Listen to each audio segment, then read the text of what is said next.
Ang tito ko na si Jonas ay isang driver. Inaarkila siya ng mga turista na malapit lang din sa amin para magbakasyon sa iba't ibang probinsya o mga joiners kung tawagin. Aarkilahin siya ng isang organizer o coordinator na mag-initiate o mag-i-invite din ng ibang mga turista na gustong magbakasyon sa mga probinsya. Isinasama ko ng tito ko sa bawat lakad at biyahe niya at may budget naman kami sa pagkain naming magtito. Pero may ilan kaming mga guest na magbibigay at magbibigay pa rin sa amin ng pagkain all throughout ng biyahe namin. Kaya thankful naman kami. Halos 8 taon na namin itong ginagawa ni tito at sa 8 taon na yon ay maraming probinsya at mga lugar na kaming napuntahan. Siyempre dito sa Pilipinas. At sa dami ng mga probinsya at lugar na yon, hindi kami naging ligtas sa mga nakakatakot na karanasan. At ito ang 2 sa mga hindi ko makakalimutan. Pangasinan. Bago pa lamang nakakaahon ng bansa mula sa panahon ng pandemya, limitado ang pwedeng lumabas o bumiyahe. Lahat naka-face mask at lahat naka-face shield. At syempre, kabi-kabila ang mga checkpoints at ang mga quarantine zones sa bawat mga lugar. Meet-up place namin ay sa Cubao. Maagang dumating yung mga joiners, kaya maaga rin kaming nakaalis at medyo madilim pa nun. Mahaba ang naging biyahe dahil inabutan kami ng malawakang traffic sa mga dinadaanan naming bayan. Kaya naman naghanap kami ng ilang mga alternatibong ruta na masisiguro namin na hindi kami makakadaan sa anumang checkpoints dahil hindi pa lahat sa amin nakakapagpabakuna noong mga panahon na yon. Hindi ko na matandaan kung anong lugar yung hinintuan namin kasi madilim nga. Pero sabi ng tito ko may daan daw doon papuntang Zambales. Stopover kami sa isang maliit na tindahan na nagbebenta ng burger at tila sari-sari store na rin. Kain at pahinga yung mga joiners. Kami ni tito, tamang yosi at soft drinks na muna. Sa malapit sa amin ay may nagiinuman, 2 lalaki. At naririnig namin ni tito yung kwentuhan nila. Tungkol ito sa isang aksidente daw na nangyari nitong kamakailan lang. May isang sasakyan daw na may lulang 4 na babae ang nahulog sa isang bangin sa kahabaan ng kalsadang binanggit ng 2 lalaki na hindi ko na masyadong naintindihan at hindi ko rin naman alam. Medyo napasinghap noon si tito at sinabing pamilyar siya sa lugar na yon at doon daw mismo kami dadaan. Dahil doon sa kalsadang dapat na dadaanan talaga namin ay meron daw 3 checkpoints na madadaanan. Ayon na rin yun sa may-ari ng tindahan. Sabi ko kay tito, wag na lang ipaalam sa mga joiners yung narinig namin. Sa takot ko na baka magdesisyon na lang silang bumalik na ng Maynila at hindi matuloy yung lakad namin. At syempre, baka magpa-refund pa ang mga yon. At gano'n naman nga ang ginawa ni tito. Hindi niya na yun sinabi pa sa buong grupo. Pero dumiretso siya sa mismong coordinator ng joiners at sa kanya niya sinabi yung narinig namin. Halata sa coordinator na kinabahan ito. Ayaw pa nga sanang maniwala nung una. Pero dahil sa sinabi ni tito na dapat ay hindi binabaliwala yung mga sinasabi ng mga lokal sa lugar dahil nga kami mga dayo lamang at walang alam sa lugar na pupuntahan at dadaanan namin. Tumabi sa akin yung coordinator. Bale, 3 na kami sa unahan ng van. Si tito, ako, at yung coordinator. Matapos kumain at pamahinga ang lahat, umalis na rin kami at ipinagpatuloy na ang biyahe. Sinunod namin ang sinabi ng tindera at hindi na kami dumaan sa dapat na rutang dadaanan namin. Dumaan kami sa kalsada kung saan ang daan ang kalsadang narinig naming pinagkukwentuhan ng 2 lasing. Mabagal ang pagpapaandar ni tito ng sasakyan. Siguro ay nasa 40 lang kung tatansyahin. Mahigit kalahating oras na ang nakakalipas. Dire-diretso lang ang biyahe namin.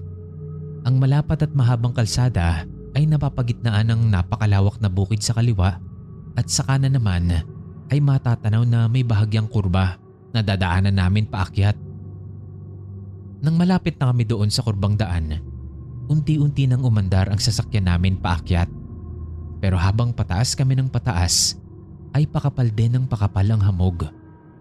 Pero bago pa man kami mapalibutan ng makapal na hamog, ay alam naming tuloy-tuloy lang ang paakyat at tuwid na kalsada na lang yung dinadaanan namin noon. Bagaman may kakapalan na ang hamog sa paligid, medyo tanaw pa naman namin ang kalsada sa harapan. Nakasagad din ang headlights ni Tito para kahit papaano may makita pa rin kami. Tulog na ang halos lahat ng mga joiners pero may naririnig pa rin kaming nagkukwentuhan sa likod. Pero ako at yung katabi kong coordinator hindi man lamang madapuan ng antok. Nang mas kumapal pa ang hamog, mas bumagal ang takbo ni Tito. Nasa 20 na lang ata yun.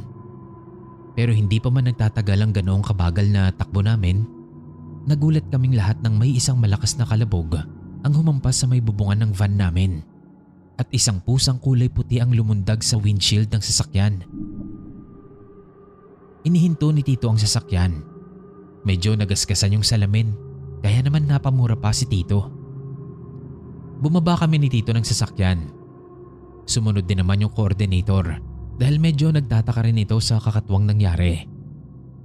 At ganoon na lamang ang pagwawala ng dibdib namin nang makita namin na ang nguso na pala ng sasakyan namin ay ilang pulgada na lamang ang layo mula sa isang malalim na bangin. Tila nagtaka naman yung mga joiners kasi narinig ata nila yung pagkagulat ng coordinator. Kaya lumabas din sila at katulad ng reaksyon namin ay gulat at takot ang naramdaman nila. Napakalalim ng bangin na yun. Hindi na halos kita ang ibabang parte nito. Pero tanaw namin na may police tape doon sa ilang mga puno sa may bandang ibaba ng bangin. Halos sa tapat mismo yun ang pwesto namin. Naisip naman ni Tito na baka ito yung pinangyarihan ng aksidente. Gayunpaman hindi pa rin namin sinabi ang nangyari. Pamula sa puntong yun ay mas nag-iingat na si Tito sa pagmamaneho. Natuloy pa rin naman ang bakasyon ng mga joiners at nakarating kami ng ligtas sa resort na pupuntahan namin. Pero dala-dala pa rin namin ni Tito at ng coordinator yung takot at kaba na naramdaman namin kanina. At alam kong nakaramdam din ng ilan sa mga miyembro ng joiners. Pero laking pasasalamat namin dahil tila ba naging instrumento yung pusang puti na yon para mailigtas ang mga buhay namin mula sa kapahamakan.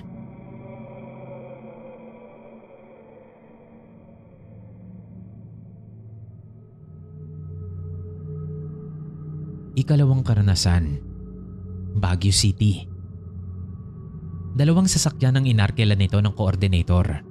Kaya naman tinawagan ni Tito yung kaibigan niyang driver din ng van. Ang kabuuang bilang ng mga taong sasama noon ay 25.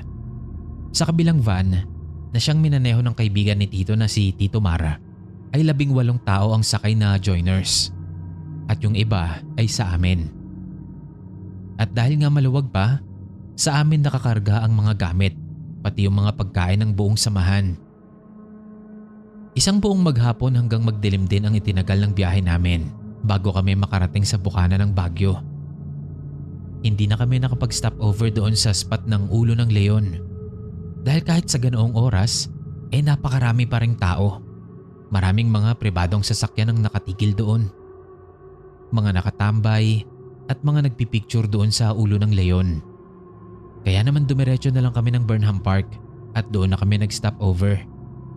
Medyo kakaunti na lang ang mga tao doon. Kaya doon na kami nakakuha ng lugar para makapagpahinga. Naglatag sila ng mga banig at mga pagkain na dala nila at doon na nagsipaghapunan. Kahit may dala kami ni Tito, hinatian pa rin kami ng mga joiners. Kaya sama-sama kaming naghapunan nung gabing yun. Habang kumakain kami, nagpaalam si Tito Mar na kukuha ng yosi sa sasakyan. Sinabihan din namin siya na merong designated smoking area sa lugar na yon. Kaya mag-iingat siya at baka kako mahuli siya. So yun nga, pagkakuha niya ng yosi ay naghanap siya ng lugar kung saan niya pwedeng sindihan yon. Nakita kong nagtanong pa siya sa isang bantay ng parke. Pagkatapos ay itinuro siya nito sa isang lugar. At doon na nga nagpunta si Tito Mar. At kita ko pa rin naman siya mula sa kinapupwestuhan namin. Pinagpatuloy ko lang ang pagkain. Maya-maya nang lingunin ko si Tito, nakita kong wala na siya doon. Kaya naman nagpalinga-linga ako at hinanap ko siya sa paligid. Wala siya. Hinayaan ko lang muna yon Nagsawalang kibulang muna ako. Nang matapos ng kumain ng lahat at handa nang umalis, ay wala pa rin si Tito Mar. Inaantay na siya ng buong grupo nun. Yung iba naiinis na kasi medyo ang tagal na ni Tito Mar. Siyempre pati kami ni Tito apektado rin. Nag-aalala kami kung nasaan na ba siya. Hindi rin naman nagtagal bumalik na si Tito Mar na parabang aligaga na tulala. Natuwa ang buong grupo nang makita siya. Pero kami ni Tito, nagtatakang nagtanong sa kanya kung saan ba siya nanggaling at bakit ang tagal niya. At ito ang sagot ni Tito. Meron daw lumapit sa kanya na isang batang moreno. Galing daw ito sa direksyon naming mga kumakain. Nagtanong daw ito sa kanya kung saan siya nagbanyo. Kaya naman itinuro at ihinatid niya raw yung bata. Nung naihatid niya na raw ito, syempre hinintay niya pa. Kasi ang akala nga raw niya kasama namin yung bata. Pero napakatagal na raw ng bata sa CR ay hindi pa rin ito lumalabas. Kinatok na daw niya yung cubicle pero wala pa rin daw sumasagot. Narinig niyang nag-flash na yung inidoro, so akala niya tapos na at lalabas na yung bata. Pero wala pa rin daw lumabas. Nagtaka at medyo kinabahan na rin daw si Tito Mar. Kaya ang ginawa niya, binuksan niya na yung pinto ng cubicle kung saan nga pumasok yung bata. Pero ganoon na lamang daw ang kilabot niya nang makita niyang wala yung bata roon sa loob. Doon na daw siya lakad takbong lumabas ng banyo na yon at dali-dali na siyang bumalik sa kinaroroonan namin at napapaisip kung saan na nga ba nagpunta yung bata na yon.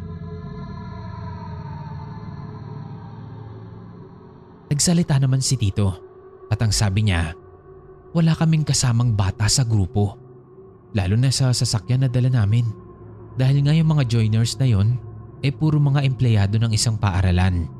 So mga guro, opisyal, janitor, sekyo, kaya walang kahit isang bata ang makakasama doon.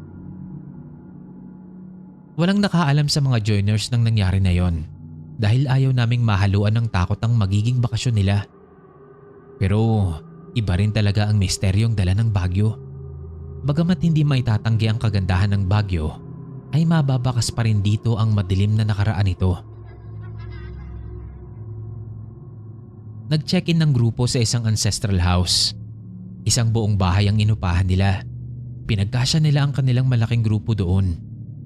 Kami naman ni Tito Jonas ko at ni Tito Mara magkakasamang nagpahinga sa sasakyan. Patay na ang makina nun. Bahagya lamang na nakabukas ang bintana. Sapat na siwang lang para pumasok ang lamig ng hangin sa loob ng sasakyan. Para kahit papaano, hindi naman kami makulob sa loob. Hating gabi na. Nakapwesto ako nun sa pinakalikod ng sasakyan. Si Tito Jonas nakahiga doon sa may driver's seat. Si Tito Mar naman nakahiga sa ikatlong row ng sasakyan. Nagising ako nun kasi naramdaman kong parabang may nananakbo at paikot-ikot sa sasakyan namin. Dumilat ako. Pinakinggan ko yung mabuti. Kasi sa isip-isip ko, baka guni-guni ko lang, baka nananaginip lang pala ako. Pero hindi Meron talagang tumatakbo-takbo sa labas ng sasakyan. Paikot-ikot ito sa palibot. Medyo nakaramdam ako ng takot nun. Pero dahil gusto kong makita kung ano o kung sino yung nananakbo sa labas, ay marahan at unti-unti akong sumilip. At ganoon na lamang ang sindak at gulat ko nun na muntikan pa akong mapatili nang makita ko ang isang batang medyo maitim at walang muka na tumatakbo-takbo sa labas ng sasakyan. At ang mas nakakatakot pa rito ay nang bigla itong tumingin sa akin. At habang tumatakbo siya ay hindi niya inaalis ang tingin niya sa akin. Oo nga't wala itong muka pero nakaharap yung ulo nito sa akin kaya alam kong sa akin ito nakatingin. Nagulat pa ako nang makarinig ako ng sitsit mula sa loob ng sasakyan. Si Tito Mar. Pinaupo niya ako at pinatago. Huwag daw akong makipagtitigan at huwag daw akong magpapakita. Gumapang ako papunta sa kanya at tinanong ko kung nakita rin ba niya yung nakita ko. Oo raw. At ang sabi pa niya, yun daw yung batang nakita niya kanina sa may Burnham Park. Kinilabutan ako nun Lalo na nung sinabi niya na hindi daw ganoon ang itsura ng batang yon kanina. Nang bigla na lang, may bumato sa bintana na nasa tabi namin. Nag-crack pa nga yung salamin. Nagulat kami syempre. At mas nagulat kami nung marinig naming nagmura si Tito Jonas. Gising din pala siya sa buong oras na yun. Nakikiramdam lang din. Pagsilip ulit namin ni Tito Mar sa labas ng bintana, wala na yung bata. Naiwan na lang yung bitak sa salamin ng bintana na meron pang bahid ng dugo. Nilabas namin yun. Nilibot ang paningin sa buong paligid. Pero walang katao-tao. Sabi ni Tito Jonas, baka raw agtayon. Hindi ko na tinanong kung ano yun at hindi niya na rin naman ipinaliwanag. Nung gabing yun, hindi na kami nakatulog. Nagkwentuhan at nag-cellphone na lang kami hanggang pumutok ang liwanag. At noon ngang umaga na yon, medyo bangag pa kaming tatlo. Wala kasi kaming maayos na tulog. Pero syempre, tuloy pa rin ang trabaho namin. Alas 8 ng umaga, lumabas ang buong grupo. Bihis na bihis ang mga ito. Nakaset na sa una nilang gustong puntahan. Doon ako naupo nun sa sasakyan ni Tito Mar, kasama ang 18 miyembro ng joiners. At habang nasa biyahe kami, naririnig namin yung usapan nila. Ang tono nila noon ay para bang may nangyaring hindi maganda sa kanila nitong nagdaang gabi. Nakisali sa usapan si Tito Mar at ito ang kwento nila. Yung nagpakilalang Miss Miranda, nagayos daw ng mga gamit na dala nila ni Miss Season at ni Miss Reyes. Tulog na raw halos ang lahat noon.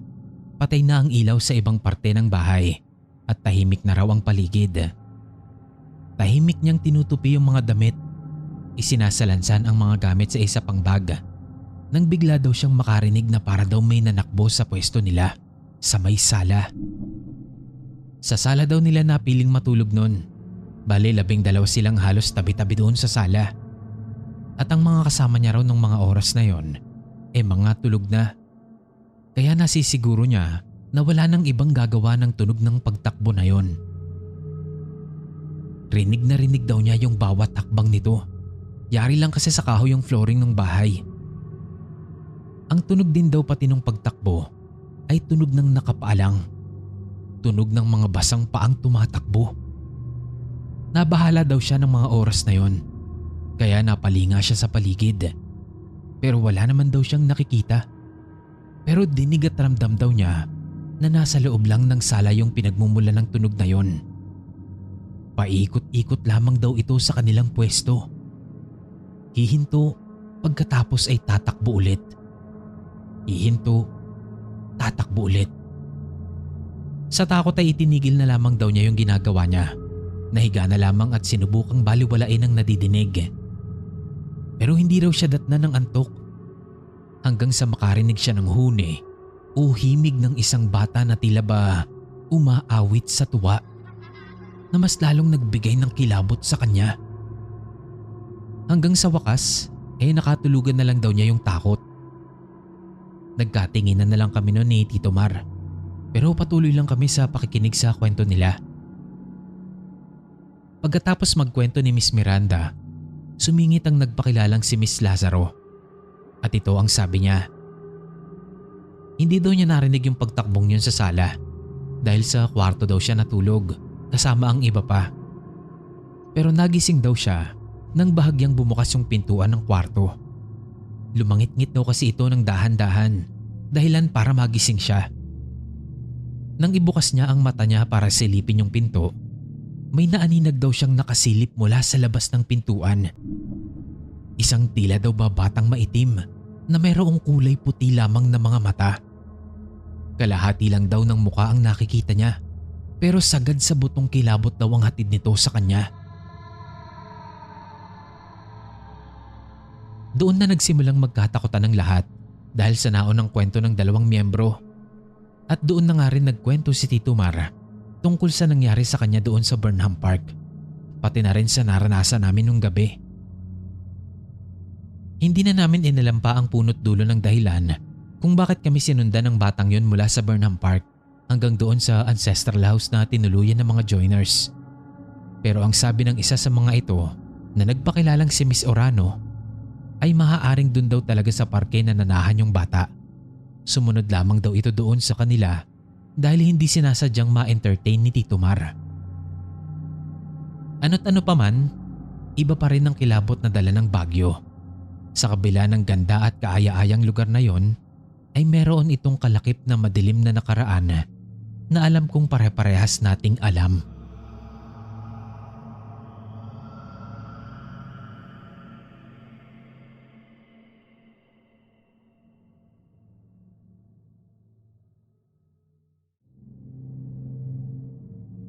Itago niyo na lang po ang identity ko. Isa po akong alter at ginagamit ko ang X para sa mas madadaling transaksyon. Sa mga hindi nakakaalam kung ano ang alter, kami po yung mga taong nagpapabayad sa mga taong naghahanap ng aliw. O yung alam nyo na. Dumadayo ko sa iba't ibang lugar, depende kung taga saan ang magbubuking sa akin. Sa mga ikukwento kong karanasan, hindi lamang ito naglalaman ng sexual na eksena, kundi kababalaghan din na kahit ako, hindi ko inaasahang mararanasan ko dito sa kapit patalim na hanap buhay ko. Lalaki po ako, pero may mga nagbubuk din sa akin ng mga babae at mga kapwa lalaki. Ang ilan sa mga booking ko ay mga naka-film para i-upload sa Telegram upang ibenta sa abot kayang halaga ng mga subscriber. Ang ilang cutscene ay ipinupost ko naman sa X para i-promote ang hanap buhay ko. Malinis naman ako. Lagi akong negative sa HIV test. May iniinom din akong gamot para kontra talaga sa sakit kung sakali. Pero hindi ko masisisi ang iba sa inyo kung babatuhan niyo ako ng pambabash. May nag-chat sa akin sa Telegram. Lalaki din. Sabi niya, follower ko daw siya sa X. Mabait at maayos ang approach niya sa akin. Sabi niya, gusto niya raw akong i-book. E di nilatag ko yung price list ko. Nag-reply naman agad siya at pinili ang 3-hour slot. E di in-schedule na namin kung kailan hanggang sa magkasundo kami sa date. So heto na. Pagpatak nung date na yon, kung kailan ang booking namin, nagpunta na ako. QC ang meet-up place namin. Isang motel na hindi ko na lang papangalanan. Nauna ako ng 20 minutes sa pinag-usapan naming oras para makapag-prepare at makapaglinis ako. Chinat at in-inform ko siya tungkol doon. That time, tinamad akong gumawa ng scripted film. Kaya ang ginawa ko na lang yung cellphone ko ang inilagay ko sa stand. Hindi ko pa man nabibitawan yung cellphone ko, nag-chat na yung nag-book sa akin. On the way na daw siya. Nag-send pa ng picture. Hindi kita yung mukha niya. Ang picture lang na sinend niya mula leeg hanggang dibdib. Kaya kita ko yung suot niyang damit. Tapos nag-thumbs up siya. Kita din yung singsing na silver sa middle finger niya. Yun yung ginawa kong palatandaan sa kanya kapag nagkita na kami. Sinend ko sa kanya yung room number para kung sakaling makarating na siya, diretso na siyang pasok. Pagkatapos noon, pinindot ko na yung record button. Kasi wala lang.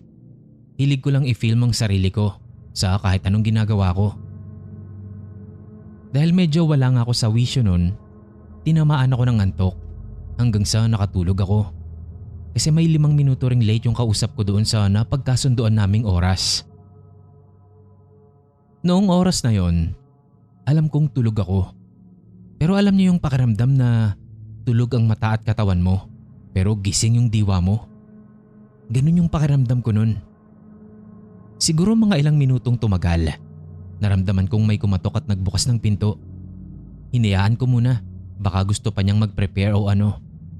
Pero nagulat ako nang maramdaman kong may humimas sa hita ko pataas sa dingdong ko. Ang lamig ng kamay niya, as in. Dahilan para mauna pa itong magising ng tuluyan kesa sa akin.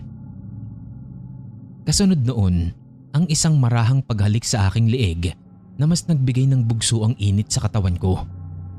Bahagya kong iminulat ang mga mata ko. Tinignan ko yung damit niya.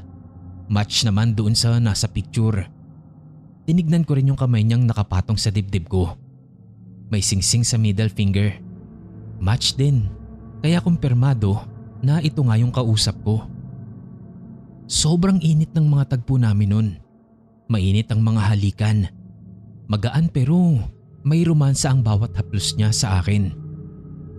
Ang nakapagtataka lang bawat posisyon o pwesto niya sa bawat pagromansa niya sa akin hindi ko makita yung mukha niya.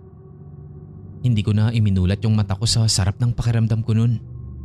Sinabayan ko siya sa mga halik at haplos na ginagawa niya sa akin, sa katawan ko. Ang himas at haplos niya sa dingdong ko ibang-iba ang pakiramdam kumpara sa ibang naranasan ko sa mga booking. Ibang sarap, ibang init, ibang gigil. Wala na kaming damit pareho. Dumating na kami sa sukdulan ng pakay namin. Pero ang ipinagtaka ko, noong kinain niya ang dingdong ko, parang hangin lang. Malamig, walang init, walang sikip. Pero masarap, sobrang sarap. Hindi ko na pinansin yung kakaibang pakiramdam na yon dahil nga sa matinding sarap ng nararamdaman ko. Umibabaw siya sa akin, bumayo ng marahan. Yung mukha niya nakatuon sa leeg ko habang hinahalikan yun. Ramdam ko ang diin ng bawat halik niya, ang init ng hininga niya at ang malagong naungol niya. Suwabe ang bawat galaw niya, dahilan para mapaiktad ang katawan ko at mas lalong sumiil ang gigil sa katawan ko. Patuloy ang ganitong tagpo namin hanggang sa pumutok na ang pantog ko. Nakatatlong rurok ako nun. Pagod na pagod ako. Pero mas nanaig ang sarap sa pakiramdam ko. Ibinahagi ko ito hindi para sa kabastusan, kundi para malaman ninyo na ito po ay talagang naramdaman ko ng mga oras na yon. Nung oras nga na matapos na ang lahat, bagsak talaga ako. Hingal, pagod. Napansin ko na nasa gilid na siya ng kama, nakaupo at nakatalikod sa akin. Sinubukan ko siyang kausapin pero hindi siya sumasagot. Kako sa sarili ko baka pagod din siya. Umikit ulit ako. Naramdaman kong yumakap siya sa akin. Niyakap ko siya pabalik. Pero ang lamig ng katawan niya. Kahit sabihing naka-aircon kami, iba yung lamig niya. Hinigpitan ko yung yakap ko sa kanya. Hinaplos ko pa yung likod niya para kahit papaano mainitan siya. Pero ganun pa rin yung temperature ng katawan niya. Hanggang sa hindi ko na malayan na nakatulog na lang ako sa pagod. Nang magising ako, kinapa ko siya. Wala na. Bumangon ako nun. Luminga sa bawat sulok ng kwarto. Pero wala din. Magulo ang kama. Bakas ng kaguluhan namin. Pero siya, ni wala siyang bakas na iniwan. Ang nagpainit ng ulo ko, wala siyang iniwang bayad. Nagpanting ang tenga ko nun. Kinuha ko yung cellphone ko at in-stop ko yung recording. At agad na nagpunta sa Telegram para i-chat siya sana. Kaso pag open ko ng conversation namin, may voice message siya 2 hours ago. At ito ang sinabi niya. Sorry, hindi na ako tumuloy. May emergency kasi sa bahay. Need kong bumalik. Mag-reschedule na lang tayo some other time. Babayaran ko na lang yung nagastos mo sa motel right away. Thank you and pasensya na sa abala. Kasunod nito ay ang proof of payment na binayaran niya ang nagastos ko sa motel. Nanlamig ako nun. Kinilabutan ako. Nagtaka at napatanong. Ano nangyari? Ano yung nangyari? Paanong wala? Paanong hindi siya nakarating? Sino yun? Sino yung naikama ko? Sino yung lalaking katulad ng suot niya na nagbigay ng sobrang sarap na karanasan sa akin? Mga tanong na umiikot sa utak ko habang nakatulala sa kawalan na halos mabitawan ko yung cellphone ko. Hindi na ako nagtagal sa room unit na yon. Alam kong meron pa akong 20 minutes pero agad na rin akong umalis. Hanggang sa makauwi ako, hindi ko makalimutan yung nangyari. Wala akong impluensya ng bawal na gamot ha. Hindi rin ako lasing that time. Kaya sobra-sobra yung pagtataka ko talaga kung ano ba talagang nangyari. Kasi positibo talaga ako na totoo yun. Kasi naramdaman ko lahat ng nangyari. Hanggang ngayon, natatanga talaga ako sa pangyayari na yun.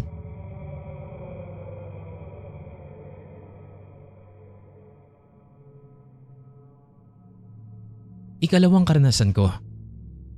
Nagbakasyon ako sa Tanay.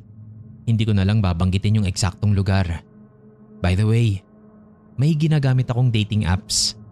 Yung isa ay para sa same-sex dating chat na pangalanan na lang nating G-app. So nag-login ako noon habang on the way ako doon sa Tanay. Baka sakali lang na makabingwit ako habang nasa bakasyon. Pero this time, hindi ako magpapabayad. For fun lang. Sumama ako sa isang joiners group. Nagbayad ako ng fee. All in na yon. Ang mga kasabayan ko sa joiners mga halos kaedad ko lang din. Sociable naman akong tao, kaya nakipaghalubilo ako sa kanila. Nagkakilala kami. Bale, 15 kaming lahat nun. Halo na, babae at lalaki. Tapos may kasama kaming 2 trans. On the way na kaming Tanay, kwentuhan kami at tawanan. Kasama yung driver. Normal lang naman ang lahat. Walang kakaiba. Walang kapansin-pansin. Nang makarating na kami sa destinasyon namin, namangha ako kasi sobrang ganda niya. Maaliwalas, malamig. Kahit pa sabihin mong liblib at tagong-tago yung lugar. Sa pagdating namin sa cottage, kanya-kanya na ang lahat sa amin. Ako, nilibot ko ang buong lugar. Ramcam. At kita mo talaga na ang pinuntahan mo roon ay nature trip. Napakaganda. Napaka mapayapa. Napaka maaliwalas. Ang itsura ng lugar ay may malaking talon sa unahan. Ang babagsakan ay isang maliit na natural made pool. Sa paligid noon, puro mga batuhan na at isang maliit na puno ng balete. Sa ilalim ng lupang tinatayuan ng punong yon, merong maliit na pakurbang animoy jacuzzi. Doon ako naupo. Hawak ko ang cellphone ko nun. Nagpipicture sa paligid. Nagsiselfie at nagpipicture ng thirst trap. Naisipan kong i-open ang G-app ko. Pag login ko, nag-scroll ako para maghanap ng kung sinong malapit sa akin na posibleng nasa loob lang din ng resort. Maya-maya, may nag-chat. Tinatanong kung nasaan ako. Tinignan ko yung profile niya at binasa ko yung informations niya doon. At ang nakalagay sa location niya ay 0 feet away. Hindi ganoon ka-accurate ang location ng app, pero ito ang indikasyon na nasa malapit lang ito at nasa loob lang siya ng resort. Nireplyan ko. Nagkausap kami. Nag-share kami ng mga photos namin at nagkasundong magkita. Napagkasunduan naming magkita sa tindahan ng resort at doon nga ay nagkita kami. Nag-hi siya sa akin at bumati din naman ako. Doon na kami nagkausap in person. Tuloy-tuloy ang usapan namin hanggang sa nagkaayaan na kami sa… alam nyo na. Naghanap kami ng tagong lugar at hindi naman kami nabigo. Noong nakakuha na kami ng spot, nagkabanggaan na agad kami. Halik dito, romansa doon at buko juice. Habang binubuko juice niya ako, nakaramdam ako ng kakaibang lamig bukod sa init ng katawan. Lamig na hindi normal yung naramdaman ko nun. Hindi ko pinansin. Dinama ko ang sarap. Hanggang sa biglang may bumagsak sa amin na isang bunga ng santol na nabuksan pa nga. Nagulat kami at agad na tumigil. Sabay suot ng damit sa pag-aakalang may nakakita sa amin. Luminga kami sa paligid. Hinanap kung sino ang gumawa nun. Pero wala kaming nakita. Lumipat kami ng lugar. Itinuloy ang ginagawa namin. Maya-maya, ganun ulit. May bumagsak na bunga ng santol sa tabi namin. Nakita ko kung saang direksyon nang galing yung santol. Hindi ito gumugulong ng malayo. Ibig sabihin, iniitsa lang ito papunta sa amin mula sa malapit. Sinundan ko ng tingin yung pinanggalingan ng santol. at halos mabuwal ako sa kinatatayuan ko nang makita ko ang isang kabayong nakatayo na parang isang tao sa gilid na likod ng isang malaking bato. Hugis tao yung katawan niya, pero yung paa, kamay at ulo niya ay sa isang kabayo, pati yung kulay ng balat. Nakita din yun ng kasama ko, kaya naman nagsisigaw kami at nagtatakbo na pabalik sa pinanggalingan naming sentro ng resort. Nang makabalik kami sa resort, nawala na ng kaunti yung takot namin, hanggang sa natawa na lang kaming dalawa. Nabitin kami ng sobra, kaya naman nagkabigayan kami ng socials namin at natapos ang buong araw namin sa resort sa pag-uusap tungkol sa nangyari at sa ibang mga bagay pa. At syempre sa pagkilala sa isa't isa. Hanggang sa bago mangyari itong pangatlong kwento ko, napag-uusapan pa rin namin ito.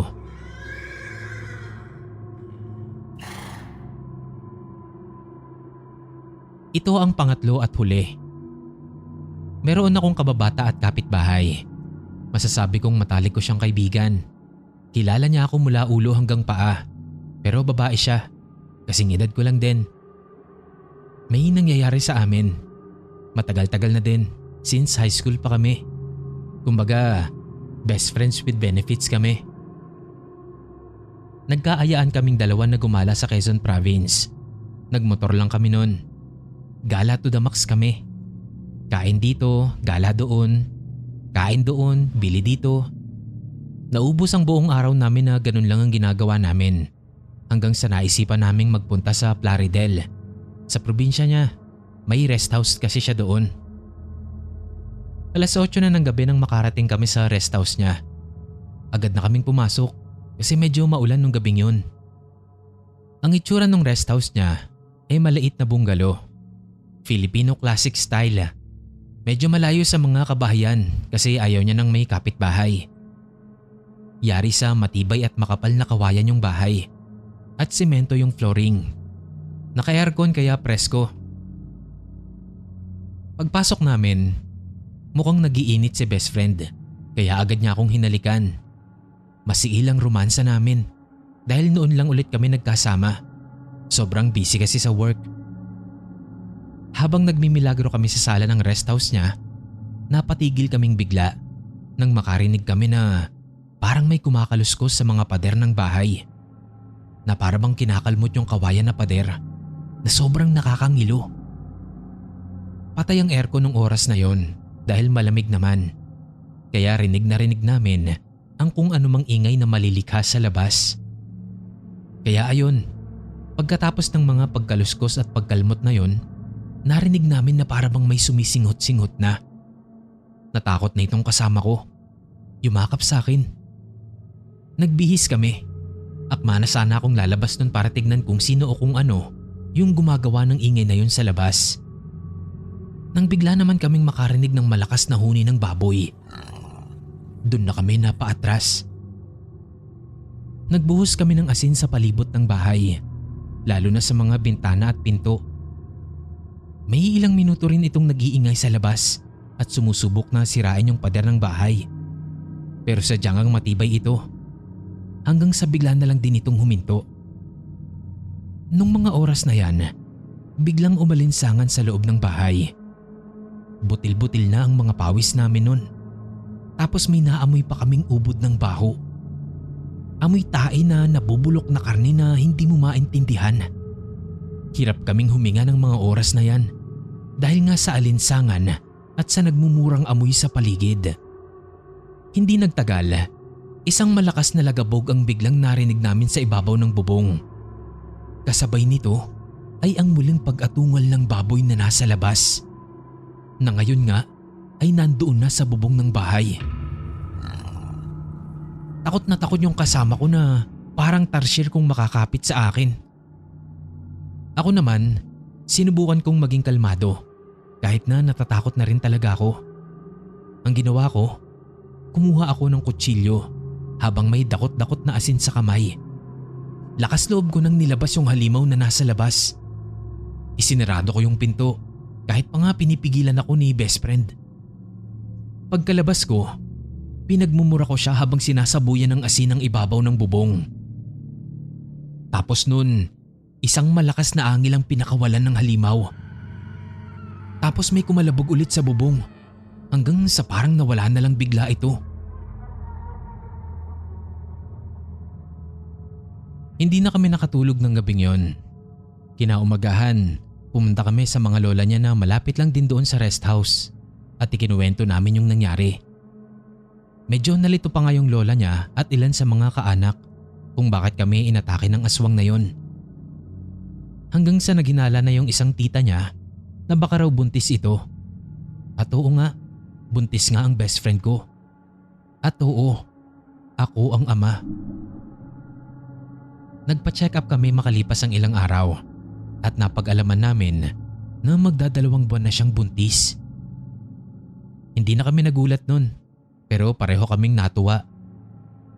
Pinanindigan ko siya at sa kasalukuyan nga ikakasal na kami. Siyempre itinigil ko na rin yung kapit sa patalim kong hanap buhay at naganap na ng desenteng trabaho para na rin sa magiging pamilyang mahal na mahal ko.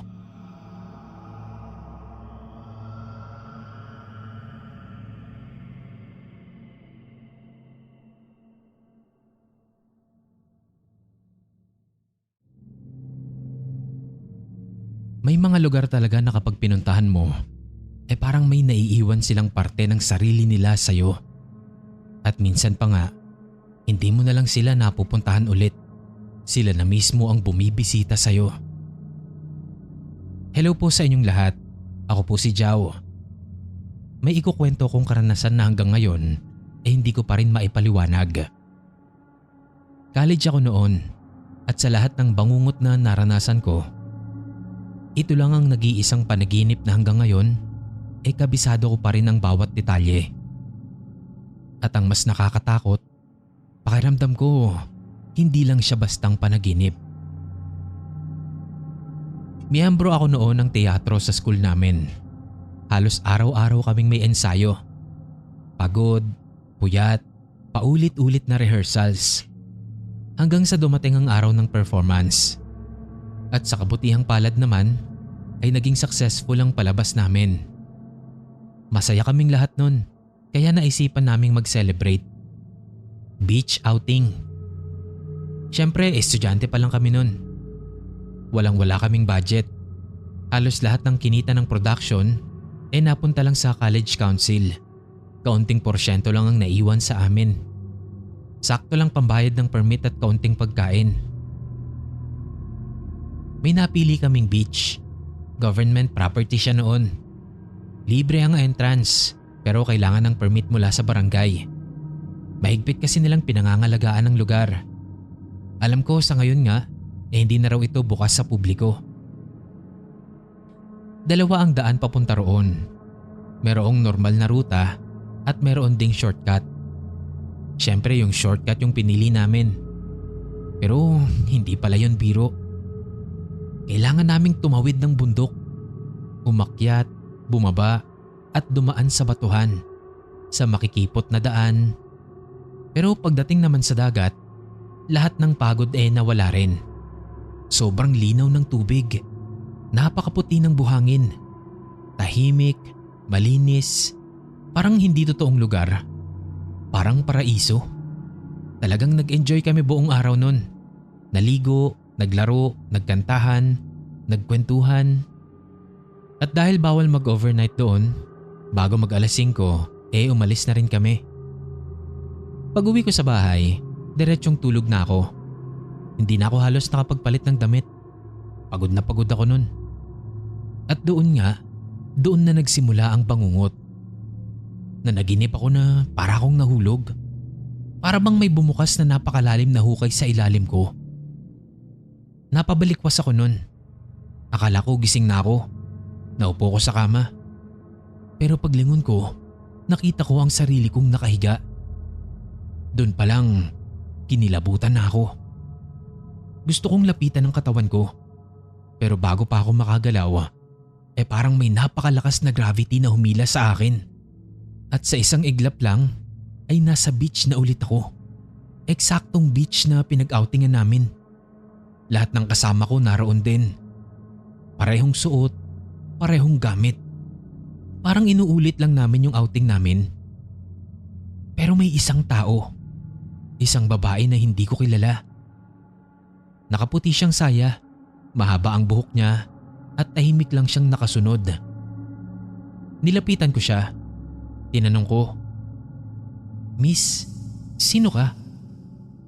May isinagot siya. Narinig kong nagsalita siya pero hindi ko maintindihan. Para bang malabo yung boses niya. Paulit-ulit akong nagtatanong. Paulit-ulit din siyang sumasagot. Pero walang salitang malinaw. Isang bagay pa ang napansin ko. Tuwing susubukan kong makita yung mukha niya, iniiiwas niya ito. Kapag nasa kaliwa ako, sa kanan siya titingin. Kapag nasa kanan naman ako, sa kaliwa naman siya. Ayaw niya talagang makita ko yung mukha niya. Tinawag ko ang direktor namin. Sabi ko, "Direk, sino po yung babae?" Sumagot siya. Hindi rin daw niya kilala, basta gusto lang daw sumama. Tapos parang normal lang sa kanya. Habang naglalakad kami, napansin kong eksaktong nangyayari ang lahat. Parehong lakad, parehong tawanan, basta parehong eksena. Hanggang sa makarating na kami sa dagat. Doon, biglang nagdilim. Walang sunset, walang dapit hapon, basta isang kisap mata lang, biglang gabi na. At kasabay noon, isa-isa na ring nawala lahat ng kasama ko. Ako na lang ang natira doon. Tahimik, sobrang tahimik. Sumigaw ako. Tinawag ko sila. Si Direk. Hinanap ko kung nasaan sila. Pero sarili ko lang din ang naririnig ko at ang tibok ng puso ko. Maya-maya, nakita ko ulit yung babaeng nakaputi. Tahimik lang siyang naglalakad. Tinawag ko siya. Sabi ko, "Ate!" Pero hindi siya lumingon. Hanggang sa may 3 lalaki ang dumaan sa tabi ko. Naka-uniform pa sila. Lumang uniform ng sundalo. Napansin kong hindi nila ako nakikita. Na parabang wala ako roon sa lugar na yon. Maya-maya, bigla ko na lang narinig yung sigaw ng babae. Humihingi siya ng tulong.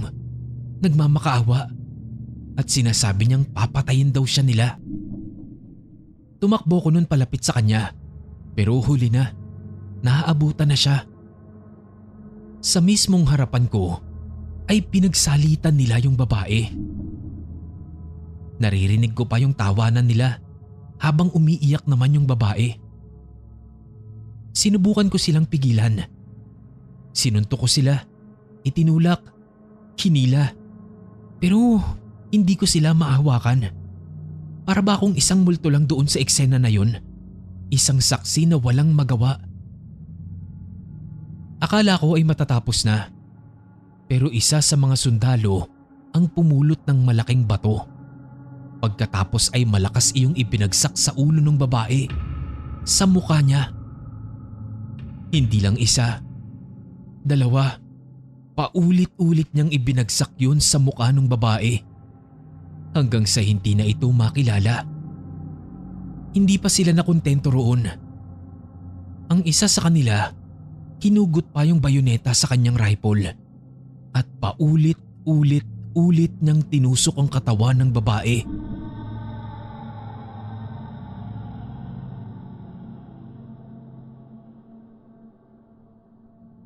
Tahimik lang. Walang hangin. Walang alon. Walang tunog. Hanggang sa unti-unti, gumalaw ang babae. Tumayo siya. Doon ko unang nakita yung mukha niya. Durog. Halos hindi na tao ang itsura nito. Naliligo sa sariling dugo yung puti niyang saya. Dahan-dahan siyang lumapit sa akin. At sa unang pagkakataon, hindi niya iniiwas ang mukha niya. Diretso siyang tumingin sa akin. Tumigil siya sa harapan ko. Pagkatapos ay may ibinulong. Pagkasabi niya noon ay para bang may humila na naman sa akin. Isang napakalakas na puwersa. Tapos ay bigla akong napabalikwas ng bangon. Hingal na hingal ako nun. Pawis na pawis. Napahawak ako sa pisngi ko. Kasunod noon ay narinig ko na ang boses ni Mama. Tinatawag ako. Kanina pa raw nila akong sinusubukang gisingin. Pero hindi ako magising. Kaya sinampal niya na ako. Hanggang ngayon, hindi ko pa rin alam kung bangungot lang ba talaga yun o may ipinakita sa akin ng lugar. Hindi na rin ako nakabalik sa beach na yon. Ilang taon na ang lumipas. Hanggang sa ngayon nga ay isinara na ito sa publiko. Pero hanggang ngayon, hindi ko pa rin makalimutan ang mukha ng babaeng nakaputi at ang huling sinabi niya sa akin. Ganito nila ako pinatay. Ganito nila ako pinapoy.